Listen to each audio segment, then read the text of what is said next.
स्वागत है आपका फसल क्रांति में। मैं हूं आपके साथ Fiza Kazmi. FAI fertilizer association of India का एनुअल सेमिनार जारी है। 6 से 8 तारीख के बीच का ये सेमिनार है। यहां पर तमाम कंपनियां इस एनुअल सेमिनार में मौजूद हैं। हम मौजूद हैं यहां कैन बायोसाइंसेस में। डॉक्टर प्रशांत पवार हमारे साथ है, असिस्टेंट वाइस प्रेसिडेंट है कंपनी के। सर, सबसे पहले तो आपका बहुत बहुत स्वागत है फसल क्रांति में। आपसे पहला सवाल हमारा यही रहेगा कि कैन बायोसाइंसेस आखिर है क्या और किस तरह से एग्रीकल्चर क्षेत्र में अपनी पहचान बना रही है। कैन बायोसिस ये एक भारतीय कंपनी है। पुणे स्थित हम बायो फर्टिलाइज़र और बायो पेस्टिसाइड बनाते हैं। भारत में हम लोग 7 राज्यों में काम करते हैं और दुनिया के लगभग 8 देशों में हम लोग हमारे जो प्रोडक्ट्स है ये एक्सपोर्ट भी करते हैं। तो ये जो कंपनी है ये हमारी जो संस्थापिका और मैनेजिंग डायरेक्टर है संदीपा कानिटकर जी, उनकी प्रेरणा से चालू हुई और हम लोग बायोलॉजिकल्स में बहुत अच्छा काम कर रहे हैं।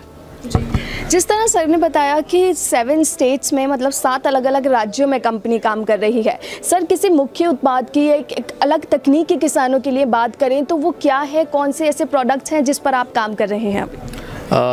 अगर बात करें हम लोग तो लगभग सभी प्रोडक्ट जो है वो यूनिक है, लेकिन हम लोग स्पीड कंपोस्ट की बात करेंगे। जो एयर पोल्यूशन जो होता है दिल्ली में, जो ये समस्या है, तो उसको ध्यान में रखकर कंपनी ने एक प्रोडक्ट बनाया स्पीड कंपोस्ट, जो पराली हमारे किसान भाई राइस हार्वेस्टिंग के बाद वो निकलती है तो उसको ज़मीन में ही गला के हम लोग 20 दिन में उसको खाद में कन्वर्ट करके एयर पोल्यूशन भी कम होता है और इससे बहुत अच्छी फसल भी आगे की आती है। और इसमें और एक चीज़ है कि जब हम लोग पराली जलाते हैं तो पराली जलाते समय सिर्फ एयर पोल्यूशन नहीं होता, सिर्फ हवा का प्रदूषण नहीं होता, तो उसमें जो ऊपरी लेयर के जो माइक्रो ऑर्गेनिजम्स होते हैं, जो सूक्ष्म जीव होते हैं, वो भी जल जाते हैं। अगर वो जल गए तो ज़मीन जो है अच्छी ज़मीन वो बंजर में कन्वर्ट हो सकती है, बंजर ज़मीन में।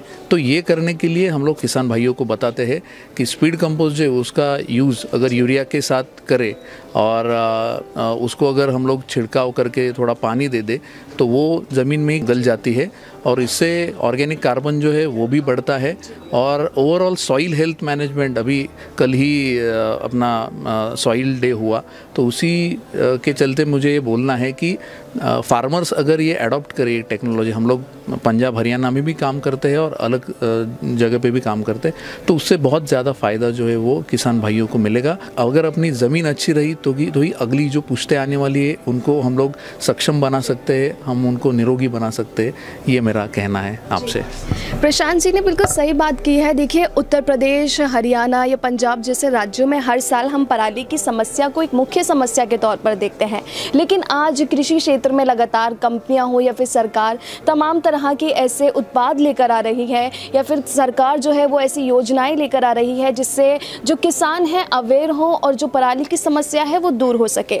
लेकिन प्रशांत जी, जैसे आपने बताया कि आप एक ऐसे उत्पाद पर काम कर रहे हैं और आपका एक प्रोडक्ट ऐसा बाजार में मौजूद भी है जो किसानों की समस्या को दूर कर सकता है, लेकिन हम जब देखते हैं ग्रामीण क्षेत्रों में और एक ऐसे क्षेत्रों में जहां किसानों की पहुंच आप जैसी कंपनियों तक नहीं है, तो वो किसान कैसे आप जैसी कंपनियों तक पहुंच सकते हैं और ऐसे उत्पादों का फ़ायदा उठा सकते हैं? बिल्कुल सही प्रश्न आपने पूछा है, लेकिन इसका उत्तर देने के लिए हमारी जो फील्ड टीम है वो पंजाब हरियाणा में वो काम करती है। पंजाब में हम लोग लगभग सभी क्षेत्रों में हम मौजूद है और हमारे जो सेल्स फोर्स है, हमारी जो फील्ड टीम है वो वहाँ पे दिन रात काम करती है, तो इनके माध्यम से फार्मर्स जुड़ सकते हैं। दूसरा ऑप्शन है जो डीलर्स है वो भी हमारे साथ जुड़ चुके हैं, तो डीलर्स के साथ भी हम लोग काम कर रहे हैं। मैं ये मानता हूँ कि डीलर्स का इसमें अहम रोल है, क्योंकि किसान भाइयों को अगर एक्सटेंशन की जो पहुँच है, जो जानकारी है वो देने के लिए जो डीलर्स है वो प्रभावी माध्यम है और उनके साथ हम लोग काम कर रहे हैं। और इस चैनल के माध्यम से मैं डीलर से भी एक गुजारिश करना चाहता हूं कि ज़्यादा से ज़्यादा हम लोग आपके साथ अगर जुड़ सके तो और ज़्यादा हम लोग जो है ये क्रांति ला सकते हैं इस खेती की क्षेत्र में, और अच्छे से अच्छा जो प्रोडक्ट है वो फार्मर्स ने यूज़ करना चाहिए। और अगर मुझे लगता है कि भारत को सही तरीके से अगर सक्षम बनना है, ग्लोबल मार्केट में अपनी इमेज बनानी है, तो एक्सपोर्ट जो है एग्रीकल्चर का एक्सपोर्ट बढ़ना चाहिए और ये तभी हो सकता है जब हम लोग अपनी मिट्टी पे हम लोग ध्यान दें, हम अपनी ज़मीन पे ध्यान दें, और ये माध्यम से मैं फार्मर से अपील करता हूँ। जी, बहुत बहुत शुक्रिया आपका हमें तमाम जानकारी देने के लिए। प्रशांत जी ने बिल्कुल सही कहा है कि तकनीक का सही इस्तेमाल और सही जानकारी किसानों तक पहुंचाना बहुत ज़रूरी है। जो कंपनियां आज लगातार काम कर रही हैं ग्रामीण क्षेत्रों में किसानों को जोड़ने के लिए, वो वाकई सराहनीय है। कृषि से संबंधित लेकिन तमाम और जानकारियाँ हम आप तक ऐसे ही पहुँचाते रहेंगे। आप जुड़े रहिए फसल क्रांति के साथ।